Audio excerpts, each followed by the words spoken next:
From the earliest British settlements on the shores of Virginia to the treacherous swamps of Louisiana and the isolated mountains of Appalachia, the American South has a rich history filled with eerie legends and mysterious hauntings.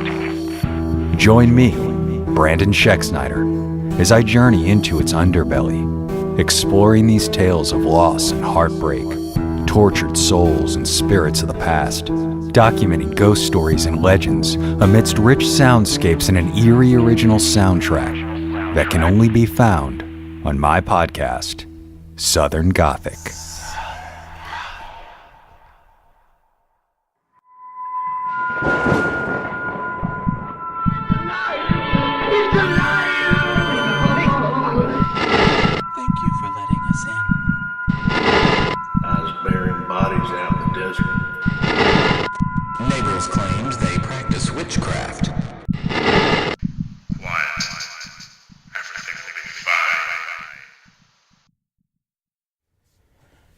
Hello. Bye. Did I do it wrong? Did we just start? We're doing it in reverse. We're doing the podcast in reverse.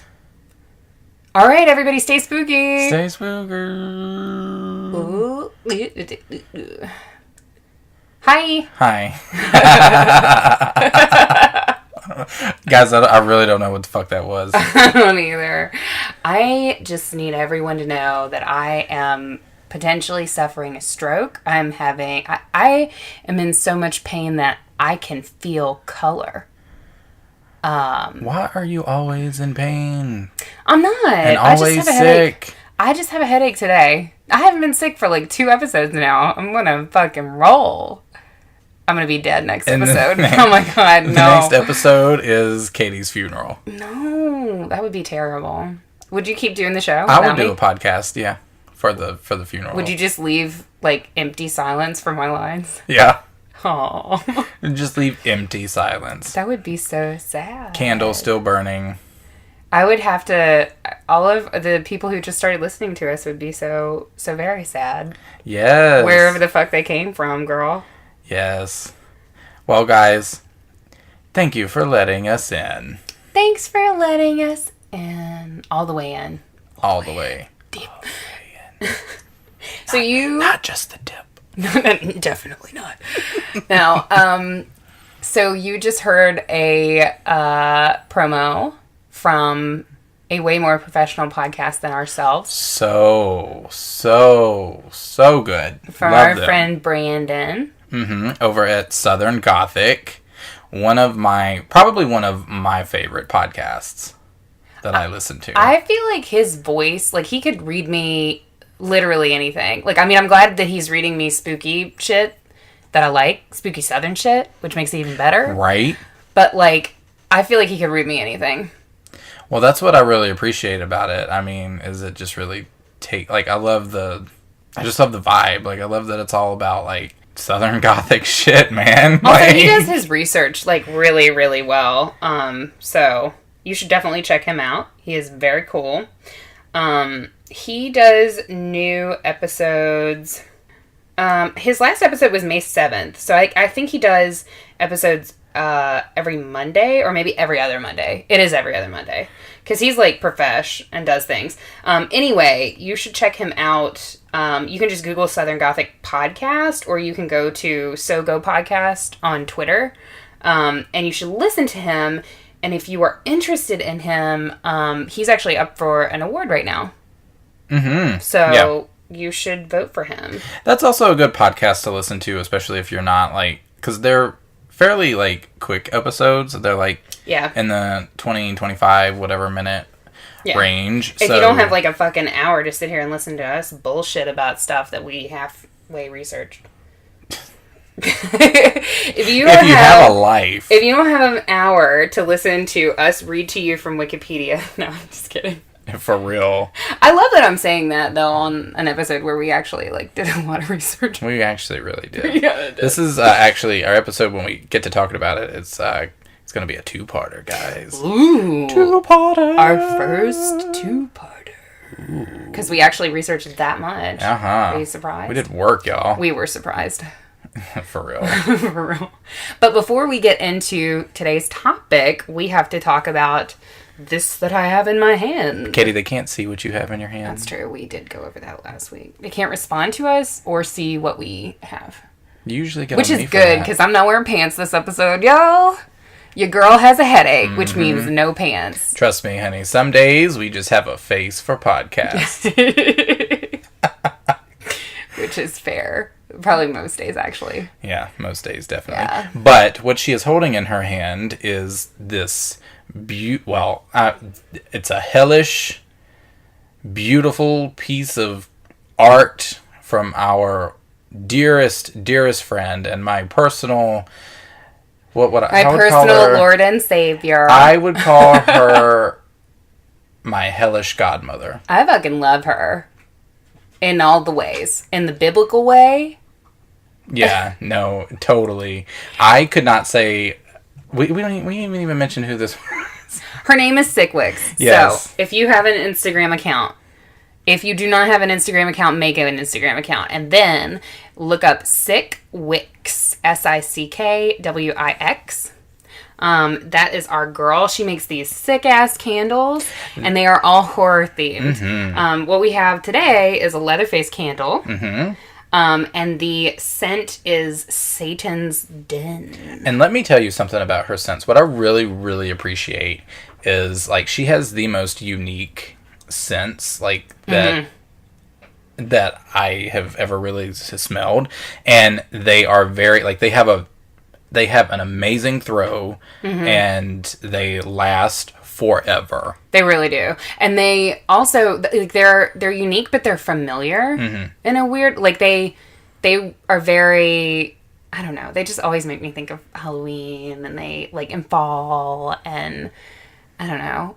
What's the one? A hot, steamy Satan, like, just giving you a nice massage in a fucking pit of fire. Oh, this candle smells like a man that's gonna take care of you. And I mean, like, he's gonna really take care of you. He's gonna make sure you're really relaxed. Maybe dead. But what's the pink one that I like? The pink glitter one? What's that scent? That's her Night of the Demons candle, and that scent is Possessed in Pink. Possessed in Pink. Yes. Cool. That is a really, really good scent. And that's one that's less, like, if you're not really into fall scents. Yeah, it's definitely That's a but little bit the more. candle has, like, really pretty, like, pink glitter in it, which is really cool. And like I said, it's Night of the Demons theme, but she has a bunch of different candles, all themed from different horror movies. Wax melts. She is literally the most, like, amazing person to shop from. And also, she's just fucking fun to follow on Instagram. Like, I mean, you should definitely shop with her, but you should also just follow her Instagram, because she is so fucking cool. Her Insta stories are like a thing of beauty. Yes. And art. That I just, like, look forward to when I wake up in the morning. Oh, yeah. Anytime I see that there's a new, like, Insta story from her, I'm like, whatever. I'll be at work and just, like, play it in the middle of work, and I'm just like, you know, I get looked sometimes. It's fine. Sitting in the office. It's fine. But that's fine. This is just like the demon girl on my phone. It's cool. It's cool. I love her. We love her. Clearly, we have been obsessed with her for a long time. Yeah, I've bought plenty of her candles because I just absolutely love them. My personal favorite scent is Blood Bourbon Apple. So I just bought that one recently too. But she's really great because what I really like is that she puts like samples of some of her newer scents and things like that, little wax melts in with the orders that you purchase, and which I really appreciate. Her packaging game is, like, on point. Absolutely. Totally. I don't want to say anything more about it because I don't want to ruin it if you've never ordered from her, but, like, expect cool shit. Expect flawlessness. Exactly. So she is super cool.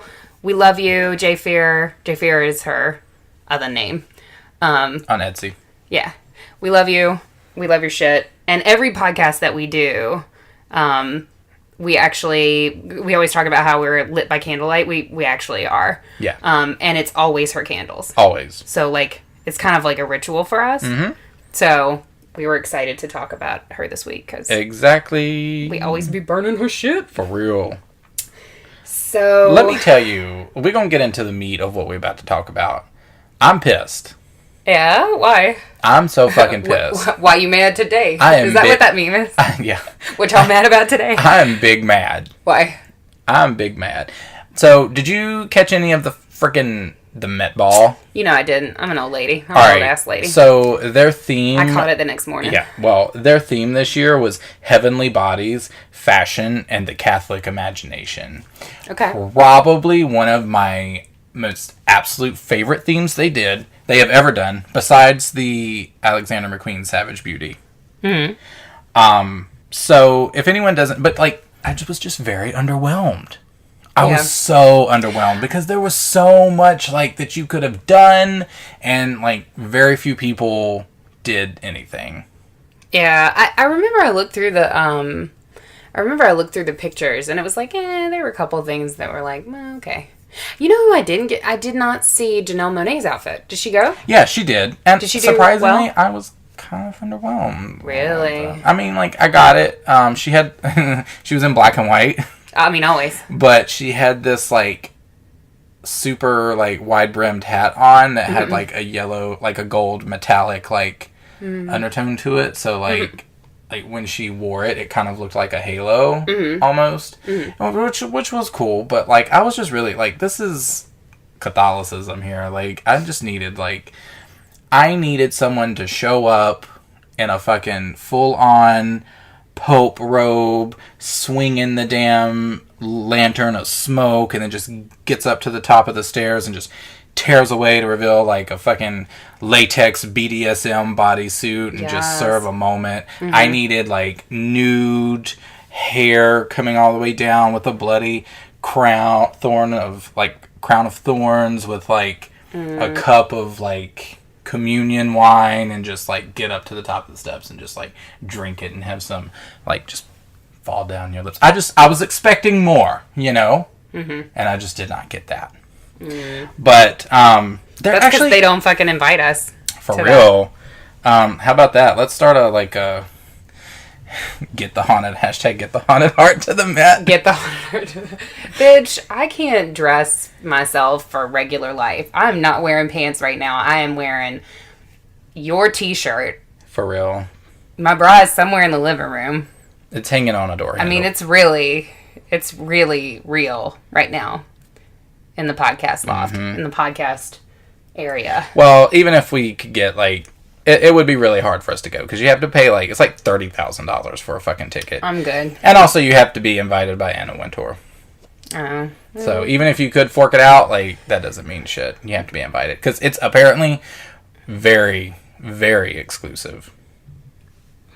Very exclusive. And you can't even social media. What do they do? Nobody knows. No, I mean, do you just go and look at art? I just imagine they go and walk around and look at art and look at each other. Well, it's set up for it's set up the opening for whatever the exhibit is going to be for the year. For whatever the Met's exhibit is going to be. So when we did when we went to go see the McQueen exhibit at Savage Beauty, that was the theme for the Met this year. For that year. So that's kind of what it's about. Oh, okay. So that's what they do, but nobody knows what goes on inside. The moment you get inside, that's when social media is banned. And apparently, from what not even the New York Times knows what goes on inside the Met. Huh. Really. It's just a big orgy. I mean, who knows? A really big orgy. Apparently, someone is quoted as saying that there's a receiving line of hosts inside that the guests have to air kiss before proceeding into the exhibit. And that is where, if it were not for the $30,000 ticket cost and having to be personally invited by Anna Wintour, it's the air kissing that would prevent me from attending this event, because there is nothing I fucking hate more in this world than air kissing. It's just I need you to commit. I need you to commit and want to put your lips on me and want me to put my lips on you, or nothing. Exactly. Don't give me halfway. Don't give me halfway. Nope. But does this not sound like the perfect setup for a creepy elite society cult brotherhood? I see what you're doing. Because I totally get those vibes from this event. You're laying a segue. Really, You're laying it slow. I mean, I personally choose to believe that, like, they go in, there's, like, some sort of sacrifice that takes place that keeps all the people, like, rich and amazing and you beautiful. just pass, like, a goblet of blood around. Mm-hmm. It's cool. That's what I choose to believe. What do you choose to believe? What do you believe? So, I like that was the strangest laugh I've ever heard come out of you. And I've heard some very strange sounds come out of you. So, you very adeptly laid our segue there into what we're talking about today on this episode 1. No, girl. Part 1 of 2? Part 1 of 2 episodes. This is our first time doing a 2-parter. We don't know what the fuck we doing. Nope. In the first installment of our series on Secret Society. Would you like that? It's a series like PBS.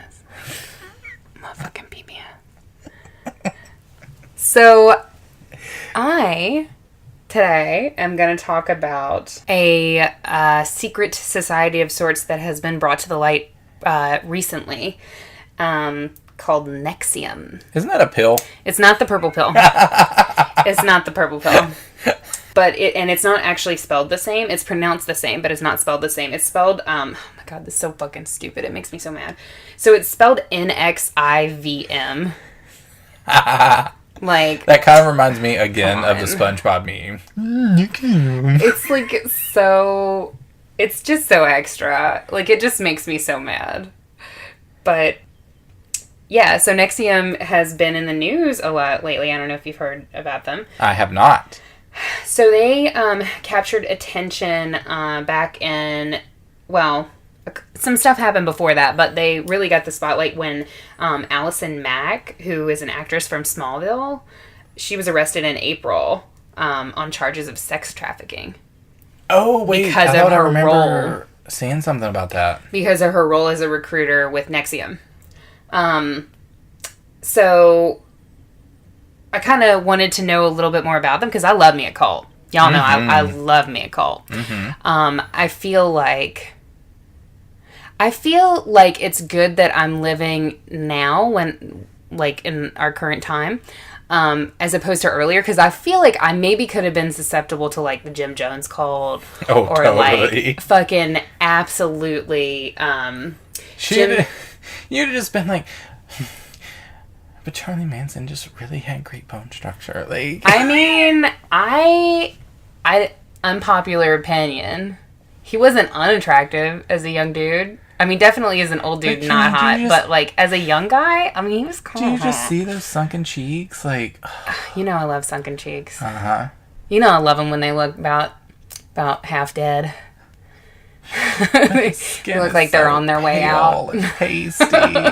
Oh, so hot. Yeah, you know. I mean, we all have our things, don't we?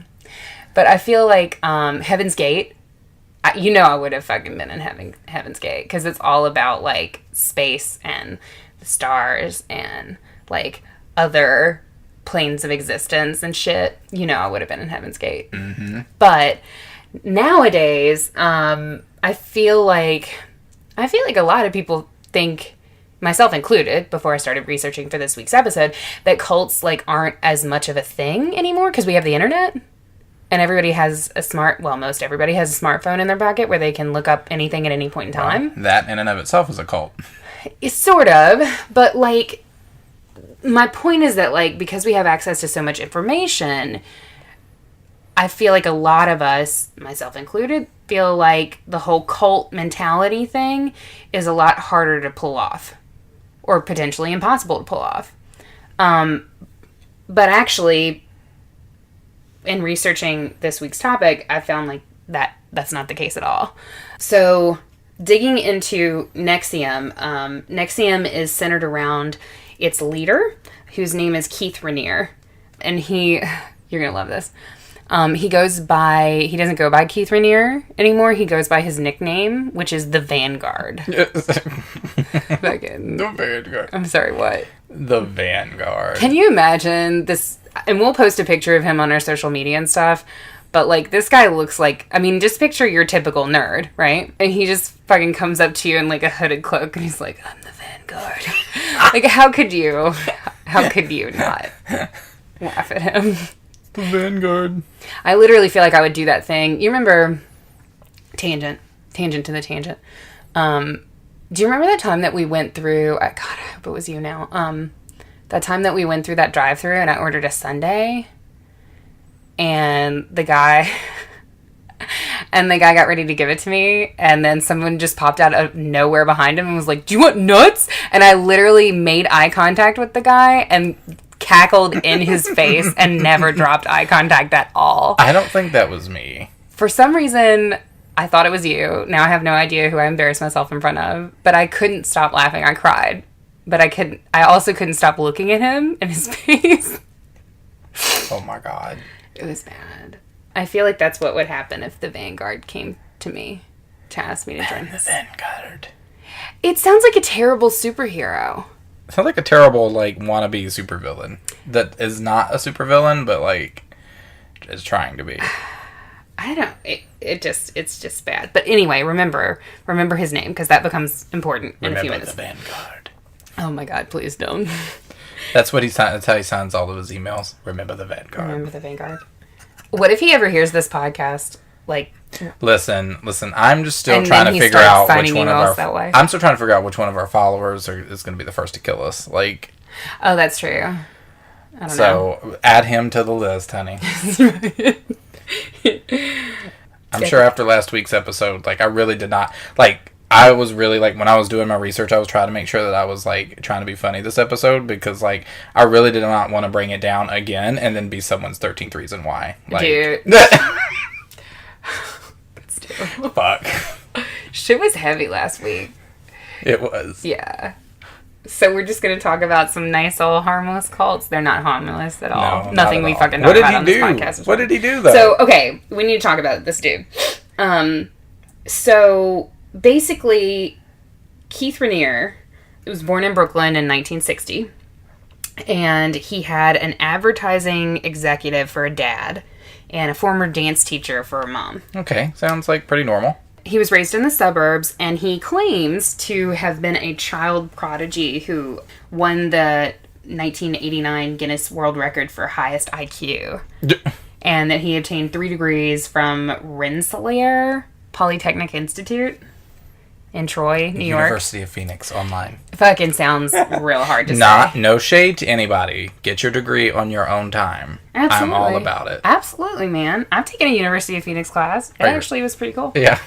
It wasn't... it was pretty cool. It was like some history stuff. Cool. Yeah. That institute, that Polytechnic Institute, actually does exist. I looked it up. And he did go there, but he actually really struggled to complete his classes, and he barely graduated with a 2.26 GPA. So he was not as smart as he thought he was? Yeah. I mean, he would probably say that's fake news, because that's according to the U.S. attorney who's, like, working on this case against him. But, like, I'm pretty sure that if you had a 2.26 GPA, you probably are not a genius. I mean, maybe not in the way that he thinks he is. Maybe you're just a genius that don't give a fuck. Well, I don't think that he was a total dud, because he may not have been a genius, but he had charisma. Massive, massive amounts of charisma. Did he also have uniqueness, nerve, and talent? I don't think so. Well, maybe uniqueness, definitely not talent. Potentially some fucking nerve if he's going to call himself the Vanguard. So he was just cunt. He was just cunt. Cunt. A cunt. Nah, he's not good enough to be called a cunt. That's a badge of honor. Anywho, 1984. So he is 24. He manipulated, with his charisma, a 15-year-old girl into a 4-month sexual relationship. What? What was this? Repeat yourself? She was 15. He was 24. Oh. And it was a 4-month sexual relationship. Mm-hmm. Her name was Gina. And she said that they went to video game arcades where he had a particular penchant for a specific Atari shooter game. Can you guess what it was called? The Vanguard? Vanguard. Oh, shit, right. This fucking nerd all those years later, chose a nickname for himself as his, like, badass cult leader personality that was based on a fucking Atari shooter game that he played when he was 24. I told you he's a nerd. I mean, I love and respect the nerdiness, but, like... I love a nerd, but this is, like, nerds going wrong. Like, this is the worst. This is the kind of... Okay, I specifically and only like nerds. I am like a... what is it called? What is the word? I'm a connoisseur of nerds. I fucking love all different sizes, shapes, types of nerds, but there's one specific kind of nerd, and this fucking dude is one of them, that is, like, so self-entitled and, like, misogynistic and, like, terrible. Mm-hmm. It's awful. So, anyway, just wanted to share that piece of information. He's really lame. Anywho, 1990, so 6 years later, he started a buyers club called Consumer Byline that soon, it was actually pretty successful. Soon it had 200,000 members nationwide. But also in 1990, he molested the 12-year-old daughter of a Consumer Byline employee. What the fuck? So he's a piece of shit. In case you didn't already know that. Yeah. The victim, and this is so sad, the victim later said, quote, "I was perfect picking, insecure at the time. To have someone that mature and that well thought of to be interested in me, I was flattered. I was young, inexperienced, overwhelmed, and out of my league." End quote. Which is just very sad. I feel like that's a through line in a lot of cases like that. Yeah. Which is very sad. I'm bringing us down again, aren't I? Yeah, you are. God damn it. It's not going well. Anywho, that case was never prosecuted, and in 1996, the Consumers Byline Company kind of came under fire. The New York State Attorney General started investigating them because they were suspected to be a huge pyramid scheme. But that actually never went to court. Renier settled the lawsuit by agreeing to liquidate the company, and he paid a $40,000 fine. So it was never officially, I guess, decided in a court that Consumers Byline was a pyramid scheme, but, like, I mean... But... If you fucking pay $40,000 to make something go away and dissolve the company, probably was. Probably you were probably guilty. You were probably a piece of shit. That's you. So, 1 year later, Renier founded his next company, which was called Executive Success Programs. And he founded it with Nancy Salzman, who was a practitioner of, or is, she's actually still alive, a practitioner of hypnosis and neuro-linguistic programming. Oh, no. Which fucking sounds like the worst background for somebody to be involved in some fucking secret society bullshit. Like the worst. What year was this again? 1997. Yeah, I was going to say, this was very, like, late 90s. Like, even the name... Like, the name Nancy of the company. Yeah, like... Executive Success Programs? Yeah, like, doesn't that sound like the quintessential, like, late 90s company? It sounds like a cover for something fucking awful. And with somebody who is a practitioner of hypnosis and neuro-linguistic programming behind the wheel, fucking no thanks. Go ahead and check me out of that one. She sounds like the lady in... Get Out. Yes, with the T. Fuck that. Would you believe that when that scene started, when she was in there just literally, like, twirling the spoon, within the first 2 seconds, I was like, nope, get out. I was too. She started doing that. I started hearing like, that. No. I started hearing the little T clinks, and I'm like, no. That's not good. We need to tune that out. This is why y'all will want to be with us in a horror movie, because... We'll make an exit. We'll make an exit. Stage right. Final girls over Maybe here. Maybe even left. Probably both. Katie will go right. I'll go left. Get the fuck out. Yeah, no way. That's just like, I was in, I think I was in Florida. It makes sense that I was in Florida. But I decided to go into, God, I was so stupid. I decided to go into like a Church of Scientology. The fuck? Just because I had never been in one, and I was like, let's just fucking check this out, shall we? Let's just go in the Church of Scientology. And they gave us water. I think my friend that I was with was thirsty or something, and I was like, this is a bad idea. But they gave us water. I didn't fucking drink it. I was gonna say, because I'm not a sucker. I would hope not. I didn't drink it. But they gave us water, and they led us into this like dark cafeteria looking room where there was a TV, and they put this video on, and they wanted us to like literally watch the video. And, like, I remember counting the seconds, and, like, every 5 seconds I would break eye contact with the screen and, like, look at the floor. And then I would look back, and then I would break eye contact. Because I'm fucking serious, man. They will hypnotize you with some bullshit. No. Listen, I would do a lot of crazy shit that white people do. Like, I will go into an abandoned house. But no. You're not gonna get me on that shit. You're not gonna hypnotize my ass, motherfucker. For sure. Can you imagine, like, how... Like, if you actually were hypnotized? No, it wouldn't happen. I'm too, like... Too much? I'm too much. I'll turn around and hypnotize your ass. I'm gonna sit there and stare at you right back. Like my tactics going through haunted houses? Exactly. That's how... It probably, actually... I wonder if we can be hypnotized. We should be hypnotized by someone we trust to see if it can happen. Because, you know, I don't do well with relinquishing control. I don't trust anybody, though. What if it was me? What if I went to hypnosis No. school? What if I went on a journey for, like, the next 15 years and became a hypnosis master? No. I don't know who you became in those 15 years. No. I would be like, give Caitlin the last slice of pizza always. Fuck you, bitch. That's what I would say. No. No. Anyway. Back to NXIVM. Nancy Salzman, the super evil genius, hypnosis, neurolinguistic programming lady. Nancy Salzman. So, she teams up with Rainier, and they found executive success programs just outside Albany, New York, which sounds just generic enough to be fucking horrifying. And Rainier kind of positioned himself, reinvented himself. I mean, I kind of see it as a natural step in his evolution. But he kind of markets himself as a help guru for business bigwigs. Within 5 years, thousands of people bought this bullshit, and they were taking seminars at satellite centers all across the country. By the late 1990s, there were 16,000 people that were taking classes from executive success programs. That's insane.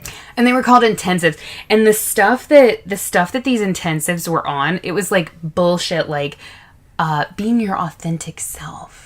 All right, you don't want me to be my authentic self. Like in being Kitty, be your authentic self, and you look over and she's just fucking pantsless. I am my authentic self right now. No bra. Yep. Fucking just sprawled out. Absolutely. Me. High on aspirin. Fucking looking Can you get high on food. Yeah, maybe. Who knows? But he talks. If you listen to clips of his talks and stuff on like YouTube, he speaks in circles. So he's like, the only way that you can succeed is to like be your authentic self, and the only way to be your authentic self is to really strain out everything that is everyone else and instead be you authentically and yourself, and then you can succeed. And it's like, what did you actually... And people pay thousands of dollars for these freaking things. That's ridiculous. That's bullshit. Yeah. I kind of want to do it, though.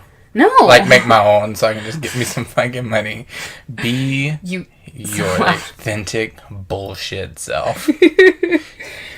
Look, we bring that message to you every week, I would hope. I think so. Hey, we might have our own little crazy cult going. Heart at heart That would be cult. cool. I can't be trusted with that power, and I know that about myself. You can't either. I know that about you. What are you talking about? We can't fucking be cult leaders. We would be terrible cult leaders. I mean, we would be really good, but we would be really Speak bad. for your damn self. No, we can't. We can't take that much power. Okay. We can't trust ourselves with it. Well, maybe if we divide it, though. I don't know. Checks and Jury's balances. out. We'll think about it. So, in 2002, a pivotal sort of turning point for executive success programs happened. And at this point, we kind of started to transition into NXIVM proper. The pivotal turning point, I guess, is when Keith Raniere met Claire and Asara Bronfman. Okay. And it's Bronfman. It's like the worst name to say on the mic. Bronfman. Bronfman. You gotta hit the F before the M. Bronfman. Bronfman. Bronfman. Bronfman. I feel like we're summoning something. So let's stop. I am the demon Bronfman. Jesus God. Fuck. So Claire and Asara Bronfman, when they met Keith Raniere, they were for some reason just super taken with him. They were these super rich heiresses of Edgar Bronfman Sr., who is the proprietor of the Seagram's Liquor Fortune. Oh. So Seagram's Alcohol, Liquor. yeah, know that. Yeah, right. Isn't Seagram's like the bitch beers of like the 90s? Is that what that is? Seagram's. I think my mom used to drink those. God, they were so nasty. They're like fruit juice. I don't even think they have alcohol in them. Seagram's 7? That sounds familiar. I think Seagram's and 7. I don't know. Seagram's and gin? Seagram's. No, that's not right. Anyway. Maybe if you're an alcoholic. I don't know. No, isn't that... is it from Gin and Juice? And I got me some Seagram's gin. Everybody got their cups, but they chipped in. No. It's not right. I don't think they were drinking Seagram's. Girl, I might have to edit that out. Why? Leave it. I want you to know that I listen to old school hip hop, but I want you to also know that I'm an idiot. So awkward. If I'm right, I'm gonna fight you. I don't think I'm right. Anyway, so the heiresses of this liquor fortune, they discover Keith Raniere, and they just, I guess they're fucking rich as hell. It is Seagram's 7. I was right. But you didn't check the Gin and Juice lyrics. We'll do that later. Okay. Fucking let me tell my story. All right. So these heiresses to this liquor fortune, I guess they have nothing to do, so they meet Keith Raniere and they think that all of his fucking bullshit talk is actually real, and so they give him a shitload of money. And their dad, people warned their dad, they were like, hey, you should probably be concerned about this, and then their dad was like, no, it's fucking fine, because he has another family somewhere else. I mean, I think they were like estranged, or they were like his stepchildren or something. So he basically didn't give a fuck. And then in 2003, like a year later, he just had a quote that was like, I think it's a cult. And that was like the whole quote. I think it's a cult. And that's all we heard from him. So I think it's a cult. I think it's a cult. Because they apparently, like, quit talking to their dad and, like, gave Keith Raniere all this money and shit. So, fueled with that insane amount of cash, he continued to build NXIVM. And they actually got huge. Like, in 2009, they actually hosted the Dalai Lama for an event of theirs that they were hosting. And then Goldie Hawn was supposed to speak at an engagement for them in 2003. But she pulled out after Forbes published a report, the first report actually, that NXIVM might not be what it seemed to be. Good for you, Goldie Hawn, for pulling out. She was like, bye. Gotta go. I like to think that it was Kurt Russell that was like, girl, you can't go. The fuck you doing? This is a cult. And his mustache. Mm-hmm. His beautiful mustache of truth. So, from the start, actually, NXIVM was bullshit. Yeah. From the earliest days, Raniere turned his relationship with his female followers into a sexual relationship. Apparently, he kept a group of 15 to 20 women that rotated out with whom he maintained sexual relationships. And his twisted sexual beliefs eventually made their way into the NXIVM curriculum, with disturbing hypotheticals that he would present that challenge whether incest and rape are actually wrong. Oh. And I'm just gonna I'm just going to take a controversial stance and say, fuck yes, they're wrong. They're always wrong. I would say so. Literally always wrong. Always. Like never not wrong, always wrong. Yeah, I would have to be in agreement. Apparently, he also physically assaulted at least 2 intimate partners, and he punished one NXIVM member who was like, she was pretty young. She was like 20-something. She developed romantic feelings for someone else, and so he just kept her confined for 18 months. What the fuck? 18 months? Just fucking by herself to just work through it, I guess. Yeah. That's like over a year. That's like a year and a half. I don't think so. Mm-mm. So he created a spin-off men's movement. A lot of the press around NXIVM focuses on what was going on with the women, and we're going to get into that, obviously. But Rainier also created a spin-off men's movement where women were humiliated for their inherent weakness. And this is so weird. Apparently the women were forced to wear fake cow udders over their breasts while people called them derogatory names in these men's groups. What the fuck? Like, that's just so weird. Fuck? Like, I don't understand. Cow udders on their breasts? Yeah. It's like, it's just so weird. Yeah, no. I don't know. That's one of those things where it's like, I mean, I read about a lot of kinky weird shit, but like that is one thing that's like so weird that it's just like, I don't get it. I think at that point, if you were one of those women, you would just have to like stop and think, what am I doing with my life? What am I doing? How did I end up here? What went wrong? What decisions have we made? I wonder. The fuck happened? Yeah. So, but obviously, much more so than the men's movement, what happened with the women in NXIVM has been more the focal point.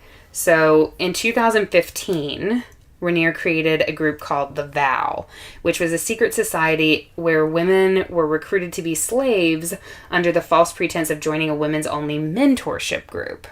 So it was one of those things where it's like, oh, like women in business, like women, female empowerment, like which I'm fucking all about. But what it actually was female NXIVM members were told that they had an opportunity to join an organization that would change their life, which was the vow, right? Well. Which it fucking did. But they had to provide collateral. And the collateral were, like, sexually explicit photos, videos. There were, like, nude photos, videos of the women, like, masturbating. Or, yeah, that type of shit. So that it could be used as blackmail. Well, yeah. So once the women had handed over the collateral that they were told to provide, they were now a slave, and they were subservient to another slave who was their master. And a lot of times the masters were women too. Yeah. And a lot of times the masters were slaves to other do you get, so it was like a hierarchy. Tiered. Yeah. So it goes so quickly from a group of like female empowerment and like let's help each other succeed and like let's, do awesome things for women to like now I'm a slave. Like, whatever. And it even went further. One woman in particular, she's an actress. Her name is Sarah Edmondson. She described how the Vow would have these branding ceremonies. Oh, no. Where they would be branded with Rainier's initials. So each woman, and this is her account, as she told it to the New York Times, each woman was told to undress and lay on a massage table while 3 others restrained her legs and shoulders. According to one of them, their master, a top NXIVM official named Laura Salzman, instructed them to say, quote, "Master, please brand me, it would be an honor," end quote. A female doctor then proceeded to use a cauterizing device to sear a 2-inch square symbol below each woman's hip, a procedure that took 20 to 30 minutes. No. Fucking 20 to 30 minutes. Ow. No. For hours, muffled screams and the smell of burning tissue filled the room. Fuck. And Sarah Edmondson said, I wept the whole time. I disassociated out of my body. It was like a bad horror movie. We even had these surgical masks on because the smell of flesh was so strong. I felt petrified. I felt every part of my body was like, get out of here, run. I mean, I feel like you should have came to that conclusion prior Well, to that. I mean, it's hard. It's hard for us to say whenever you're dealing with cults or anything like that. It's hard for us to say because we're fucking here in the podcast loft with our comfy pillows, chilling, pantsless. But like when you're in the situation, I feel like it can so quickly become a slippery slope from like empowerment to like now all of a sudden we're fucking being branded and shit. And I think some of the other women said that like this was that they were told that they would have to get maybe like a small tattoo as part of their initiation. Which I could see people kind of, personally me, no thank you. But I could see people being like, oh yeah, sure. Because like bikers have tattoos that all kind of signify their clubbishness. But like, I think it can so effectively with things like this, with things like cults, people kind of get swept up into they get brainwashed. And they get brainwashed. Yeah, I guess. And somebody like Rainier knows how to do that and manipulate that out of people. And we see that with his earlier, his seduction of the 15-year-old girl and his molestation of the 12-year-old girl. Like, he knows how to manipulate that out of people and to find people who are susceptible. Right. Still, though, no. So, the women were also ordered by their masters to have sex with Rainier, of fucking course.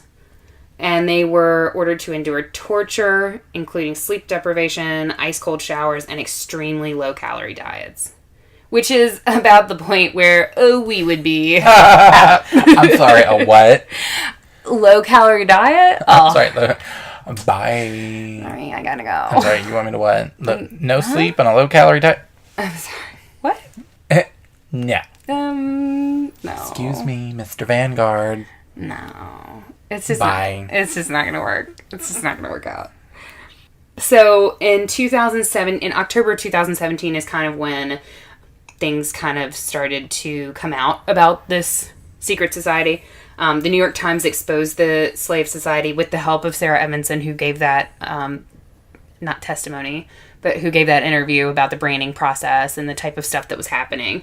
So the FBI started kind of looking into things, and Rainier, in a true sign of not guiltiness, fled to Puerto Vallarta, Mexico, to a compound. Great. Which he paid for with money from Claire Bronfman, his millionaire heiress backer. So he attempted to go off the grid completely using a bank account in one of his dead lover's names that was stocked with $8 million. Fuck. And law enforcement tracked him and slowly closed in, and he was arrested in March of 2018. On charges of sex trafficking and is currently awaiting trial in Brooklyn. Meanwhile, what happened in NXIVM, right? Right. So, oftentimes we'll see, like, in the case of these cults, when the leader is removed from the situation, things kind of diffuse a lot of the time.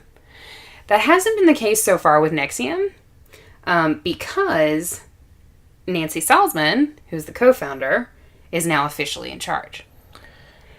Oh, no. The fucking Nancy evil Salzman. hypnotist neurolinguistics programming lady. I really hope she's not listening to this right now. I know. Me too. I'm a little scared of her. What a fucking bitch. I'm not scared of anybody, and I'm a little scared of her. But Girl, come to my house. Come to my house. Don't, man. Please. No, I think she's very... a lot of people worry that she is way more volatile than Rainier ever was. Because he was just trying to fuck girls, right? Like, he's a piece of shit, but he just wanted to have as much pussy as he could possibly stand, right? Right. That's what he wanted. She has a much more complicated motivation here because, like, what are you doing as a woman propagating the abuse of other women. Right. You know what I mean? And teaching, almost like brainwashing and teaching women to abuse each other. That's what really is so haunting about this to me, is because, like, a lot of it is, like, women abusing other women because everybody's sort of brainwashed and stuck in this cycle. Yeah. I can definitely see that, because a lot of the times, like, you have your, like, you know, like, he's you know, the face of it all, right? But that doesn't necessarily mean that he's the one that you have to worry about the most. Like, typically it's your, like, behind the scenes people that you need to worry about, because those are the sneakiest. It's your Mike Pences you gotta worry about. Your Jafars. I'm getting political. Right? So NXIVM, in the meantime, has moved to Brooklyn to be near their leader, and they fully support him, and they're, like, his fangirl section, like, supporting him and saying that all of these charges that the FBI has against them are bullshit. However, some people argue that Nancy is actually not the person in charge of NXIVM at this point in time. And this is kind of a more recent argument that's emerged. Some people argue that somebody else is pulling the strings, and that somebody else is none other than Claire Bronfman herself. So she, one of the people who I believe is working on the case against Rainier, said that Claire is the enforcer, the brutal one. Claire is running the operation now, and she's the most ruthless of them. I'm issuing an absolute warning now. Claire Bronfman is a true fanatic, and if there's a Jim Jones situation, everyone will commit suicide but her. Fuck. Because she apparently is very, very extreme. And so there's a lot of concern in people who have studied NXIVM far deeper than I have, that she is going to lead this into some sort of Jim Jones situation where everybody's drinking the Kool-Aid. And we're gonna, and they'll become a suicide cult, essentially. Who knows if that will happen? I certainly hope not. But they have moved to be near the federal lockup, just east of the South Brooklyn Marine Terminal, where Rainier is being held without bail. And Bronfman apparently is a strict adherent to the low-calorie diet. Oh, no. She adheres to the strictures against eating more than 800 calories a day, and she's apparently dropped 80 to 90 pounds, and is certain that Rainier will be vindicated and rise again in his messianic glory. Ooh, gross. Ugh, gross. Yeah. So, who knows how that will develop? It's kind of interesting. I thought it would be a particularly interesting case to talk about because it's still open. Like, they're still... Yeah, like, I didn't realize it was that, like, fresh. I mean... Oh, yeah. He was arrested in March of 2018, and then Allison Mack was arrested in April, and she was apparently a recruiter for them. And so she's been arrested on charges of sex trafficking, because as a recruiter, and he's been arrested on charges of sex trafficking and I think like violence or abuse or assault or some shit. All that shit. All of the above. All of it. All of the fucking just above. All of it. For real. Yeah. So as that develops, maybe we can like update you guys. But it is a really fascinating thing to see that something like this can exist nowadays. Yeah, I mean, seriously. That's insane. I'll be interested to see how that turns out. Mm-hmm. We've definitely got to work on, like, keeping them updated on, like, the case as it unfolds, like, you know, his trial or whatever. Because that's to come, right? Yeah. Yeah, he has not. He's being held without bail, and I wasn't quite sure. I think his trial might be in July. I'm not 100% sure. But I know that they're working on building the case now. Well, the haunted heart might just have to be there. Ooh. That would be I'm kind of curious to know what Nancy Saltzman looks like, though. For some reason, she just, like, her whole purpose in this story is, like, and I'm sure she would play it as, like, he manipulated her or whatever, and maybe some degree of that is true, but, like, I don't know, man. That background in hypnosis and neurolinguistic programming is just, like, not... I could see it being, like, you know, he's the face, this is his thing, he just wants to, you know, like you said, like, just... drown in all pussy. The pussy. Yes. Right, so his motives are very, you know... understandable. Well, not understandable, it's but, like, not it's very, like... But you know what's motivating. It's at face value. Right. Right? Right. And then I could see her, like, if she's not the main, like, one behind it, I could see it being, like, that sort of trope that's, like, maybe she's in it for, like, the research or, like, you know what I mean? Like, her hypnosis. So maybe she's in for, like, the study of it, you know what I mean? And seeing how far she could take it. And then maybe this rich bitch, whoever... Claire Bronfman. Yes. She's like the twisted sadist with all the fucking money that's like funding it all. I kind of want to know what happened to her sister though, because like she and her sister got involved with it at the same time, and then her sister just kind of like all the research just like her sister. I guess her sister's still a member, I think, but like Claire definitely is like way more at the forefront.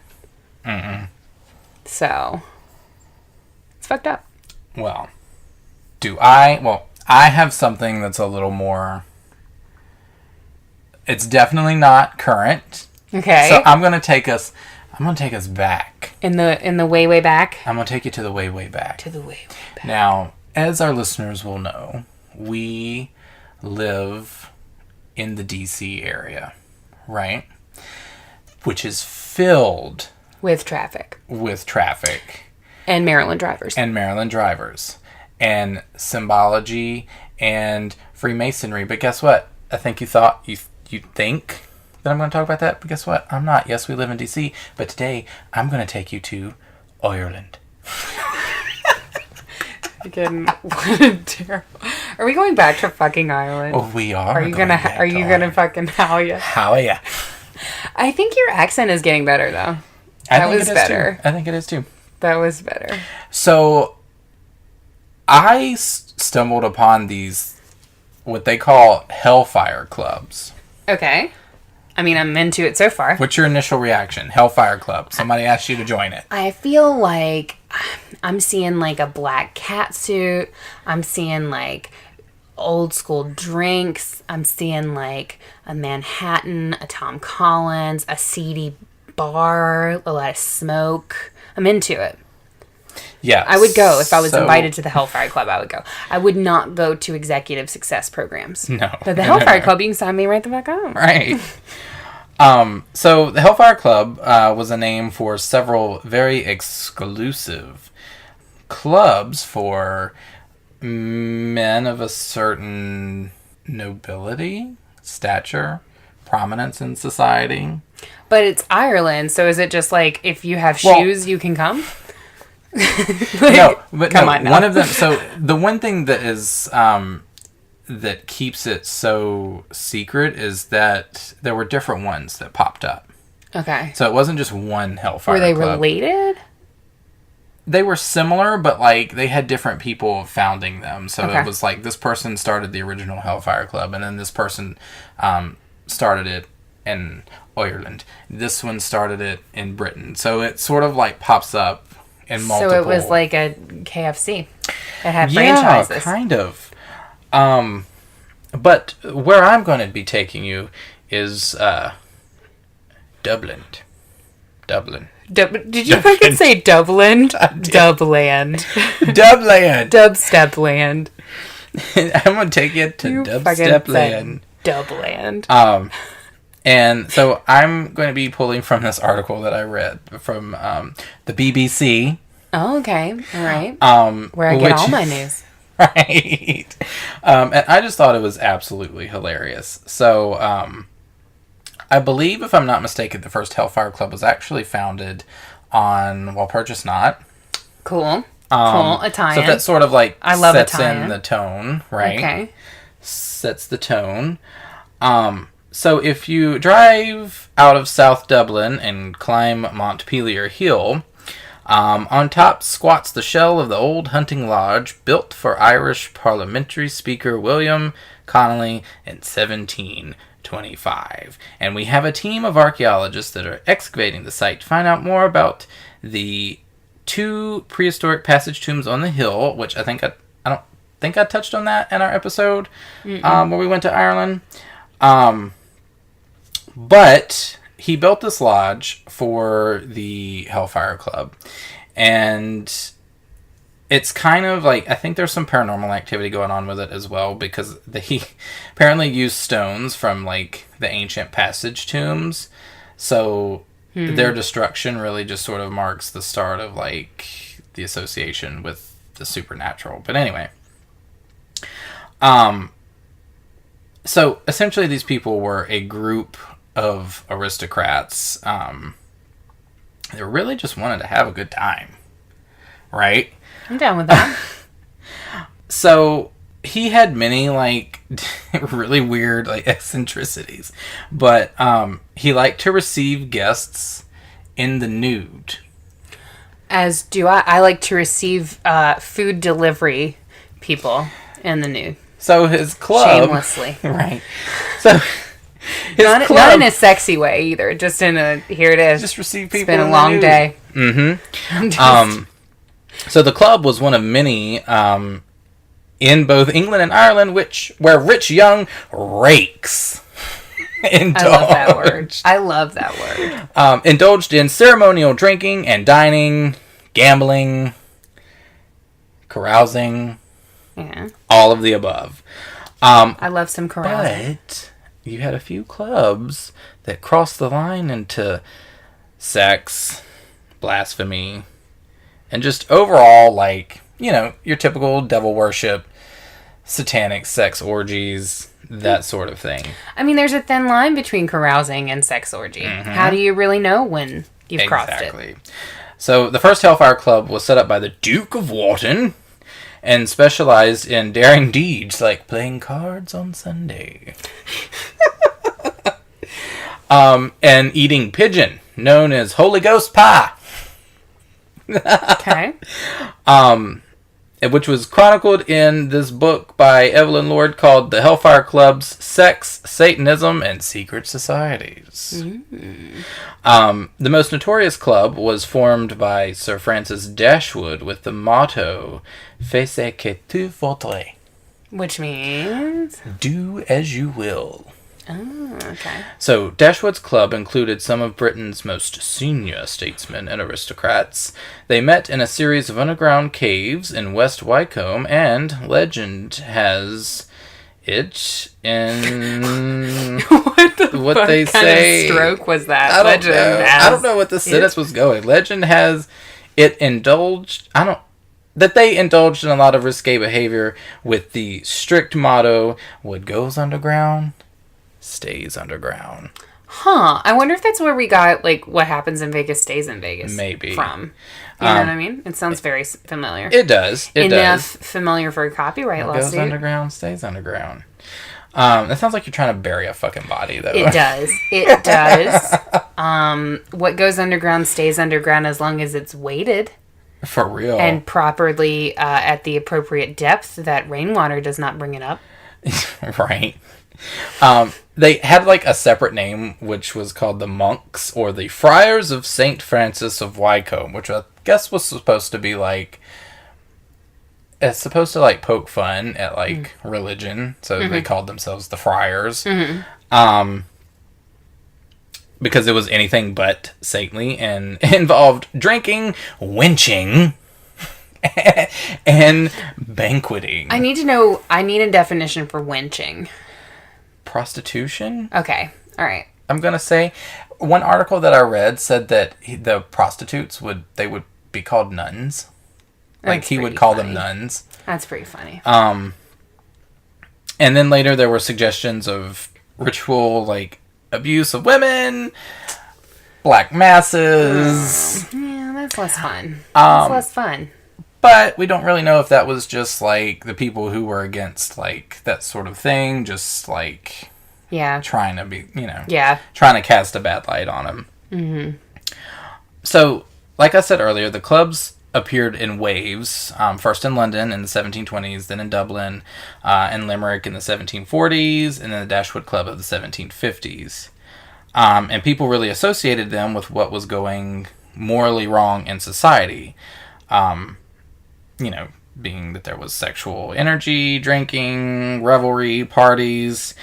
So, St. Francis, this guy, has a painting of himself at prayer, but the Bible in front of him was replaced by a porno. It just seems like It just seems like internet trolls in the 1700s. It really does. Like, I think they were trolls. I mean, it really just seems like a group of trolls. That's and they're what I think it hilarious. was. Like, how could you be mad at he that? had I mean, this a lot of painting people of would be him really with this mad. erotic. It wasn't like technically a porno, but it was an erotic novel. Right. With a halo around his head, and apparently he has a friend. His name is the Earl of Sandwich. Wait, is it pronounced sandwich? Yes, I'm guessing it is because Are you that's sure? how it's spelled. Earl of Sandwich. Okay. I feel like... Okay. And a miniature naked me, the Earl of Sandwich. I am the Earl of Sandwich. I mean... I feel like you could be a good Earl of Sandwich. This You is like sandwiches? This is my wife, Patty Melt. I spent my life between two slices of bread. This is what happens when we do a really serious episode, and then and then we have to save all of our shit for the next episode because we can't joke. Well, they were in luck though, because at this time, blasphemy against the Catholic Church was, permitted. I don't think that you could be killed for it. Just shamed real hard. Shamed real bad. And, a lot of people, and I think a lot from, like, the church sort of, like, dubbed them as Satan worshipers. They had stories of, like, the devil walking among them, and these stories tend to spread. They spread very quickly in the 1720s.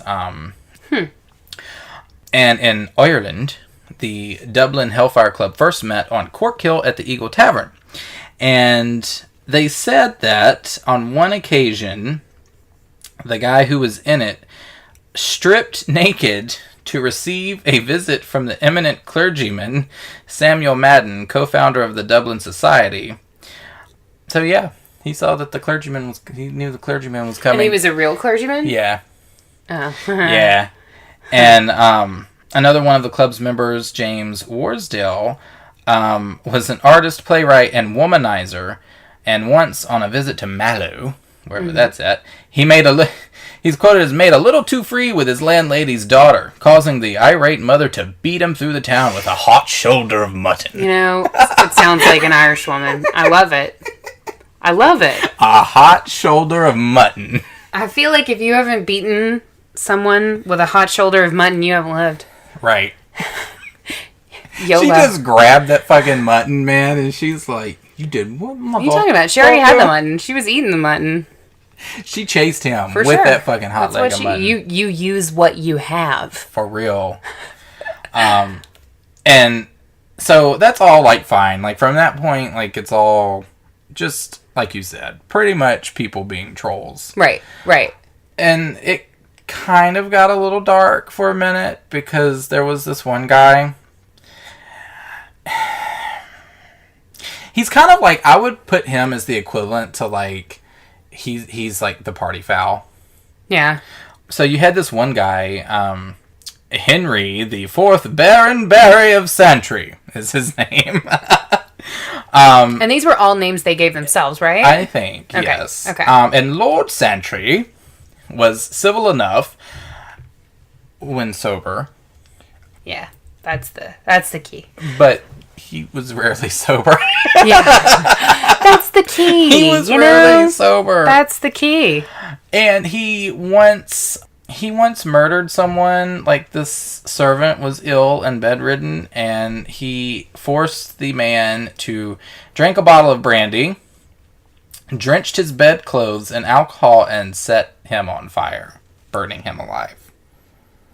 And he actually escaped punishment by buying the silence of the witness. Well, that's And from that point on, I think that's when people were like, I think that's where it started to get, like, it already had, like, a CD, like, reputation, but right. Like, at that point, it's like, and I could just imagine, like, all the other members, like, damn, son. the fuck? Damn. The You fuck done went did you too just do? hard. Right. You party foul. Party foul. Big party foul. Party foul. Murder is that way. Murder is a hell of a party foul. Right. But that really sort of, like, cast a dark shadow on them, even until this day. So that really caused ultimate party foul. So do they still exist nowadays? Like, is it a thing, or? No, not really. I mean, from what I understand, there was there used to be I think it was a gay nightclub called the Hellfire Club. But I don't think that's there anymore. Like, I don't think that's a thing anymore. And they had all sorts of, like, crazy stories, like, in these lodges, that people would see, like, black cats with ears like horns and evil eyes who took on a priest and apparently still haunts these, like, lodges, because, like I said, one of them still exists. So they have, like, there's a supernatural element to some of it, like, going back to, because, like, the one lodge that was started where people see these things, like, the stones were pulled from, like, old, ancient burial grounds to build things. Yeah. So there's, like, some speculation that, like, there might be some possession involved, like, and that's where, like, some of the crazy revelry comes into play, and a bunch of, and, like, all of that crazy shit. But essentially, in reality, they were just free thinkers who believed in neither heaven or hell.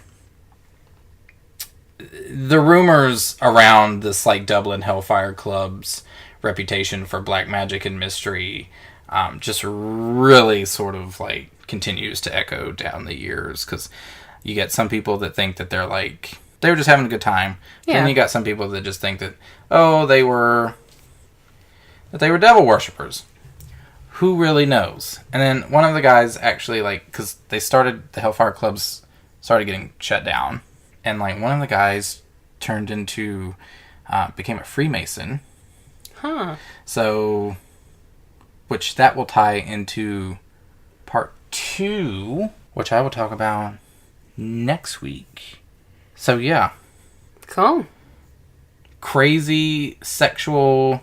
Yeah, no, it was, so it was a BDSM club called the Hellfire Club. Oh, okay. It was in Manhattan in the 70s and 80s. Okay. And it was actually used as a location for the Al Pacino movie Cruising. Interesting. I mean, it sounds like a cool place to be. I mean... I feel like we probably would have gone. I feel like it's a party. If we were in 1700s Ireland. Yeah, I mean, there's a like, this is what I was talking about, because, like, there was a lot of things that connected, like, with each other. So, like, I originally, when I was researching this, like, I was going into Freemasonry because we, live near DC, and there's a lot of symbology there, and there's a lot of things that I also want to talk about next episode. But then, like, that sort of led into these Hellfire Clubs, and there's also some connections with ancient, like, Egyptian beliefs with the Masons, and also with these, like, it's called the cult of Dionysus, which also sort of circles back to how these Hellfire Clubs, like, reacted and, like, the things that they did. It all sort of, like, it all connects really, like, weirdly. I don't really know what I'm talking about right now. I feel like you're spinning. I'm spinning. But that's what I felt like when I was researching. Like, it was spinning because, like, I was started here, and then it took me here, and then this took me here, but then this connected back to that. Kenny's gonna lose his mind. Kenny's gonna lose his fucking mind. Deal, y'all. The two-parter on Secret Societies is gonna fucking break you. It really is. Oh my god. You're just gonna come back to me, and I'm just gonna I'm the Earl of Sandwich. Fuck. That's going to be your new host. Call me the Earl of Sandwich. Forever. You change your name with DMV. Fucking Sandwich, comma, Earl. Earl of. Sandwich of Earl. Jesus Christ. Well, it's been a wild ride. It has been a wild ride. We have talked, like, NXIVM, not the pill. Not the pill. Not the pill. The cult. Not the pill, the cult. And then Hellfire Club. Hellfire fucking satanic devil orgy. I feel like that's like... Satanic sandwiches of Earls. And the Earl of Sandwich.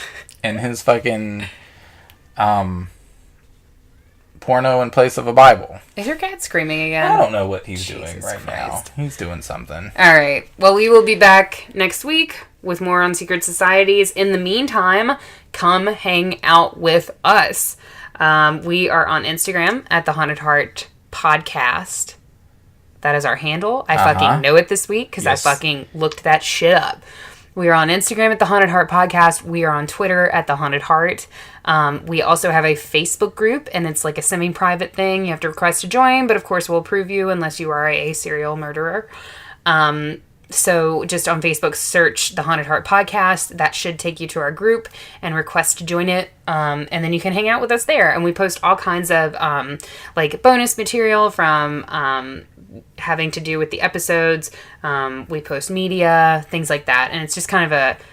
the Facebook group is more of a discussion group for us to talk about whatever kind of shit you want to talk about. So hang out with us. We like to hear from you guys. Yeah, man. Yeah. We get lonely. We get lonely in the podcast loft without you. Yeah, we do. The podcast loft.